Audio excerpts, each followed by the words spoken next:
Freesias are some of the most beautiful and fragrant flowers you can have in your garden.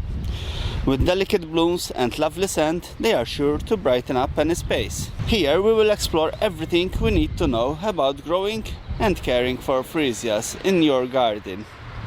Freesias are native to South Africa and are part of the Iridaceae family. They were first introduced to Europe in the late 1800s, and since then they have become a popular choice for gardeners all over the world. Freesias come in a range of colors, including white, yellow, red and purple, and they have a unique funnel-shaped bloom that is both elegant and striking. Freesias are typically grown from bulbs, which should be planted in the fall or early winter for a spring bloom. To plant freesia bulbs, you need to dig a hole that is twice as deep as the bulb itself. You can plant the bulb individually or in groups, but make sure to space them at least 3 inches apart. Once you have planted your freesia bulbs, you should water them thoroughly and cover the soil with a layer of mulch to help retain moisture. Freesias prefer well-draining soil, so make sure the soil you plant them in is not too heavy or waterlogged. Freesias thrive in full sun or partial shade, so choose a location in your garden that gets plenty of sunlight throughout the day. If you live in an area with hot summers, you may want to consider planting your freesias in a spot that gets some afternoon shade to help protect them from the heat. Once your freesias have started to bloom, there are a few things you can do to help them thrive.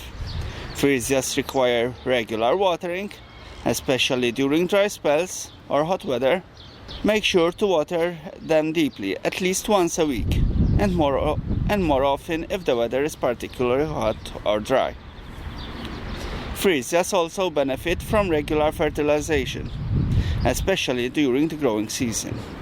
You can use a balanced fertilizer, such as a 10-10-10 or a 20-20-20, every 2 to 3 weeks, to help promote healthy growth and vibrant blooms. One thing to keep in mind when caring for freesias is that they can be susceptible to fungal disease. To help prevent this disease, make sure to plant your freesias in a well-draining soil and avoid overwatering them. If you do notice signs of fungal infection, such as yellow or brown spots on the leaves, you may need to treat your plants with a fungicide. Freesias are a popular choice for cut flower arrangements, and they can be harvested when they are in full bloom. To harvest freesias, wait until the flowers have fully opened. The petals are slightly curled back. Cut the stem at an angle just above the foliage and place the flowers in a vase filled with fresh water. One of the great things about freesia is that they can continue to produce new blooms throughout the season, so you can enjoy fresh cut flowers for several weeks. In conclusion, freesias are a wonderful addition to any garden. With their vibrant colors, sweet fragrance, they are sure to bring joy and beauty to your outdoor space. Whether you plant them in the ground or in the containers, make sure to give them the care they need to thrive, and you will be rewarded with a stunning display of flowers year after year. Hope you enjoyed this video. If so, give us a thumbs up and please subscribe.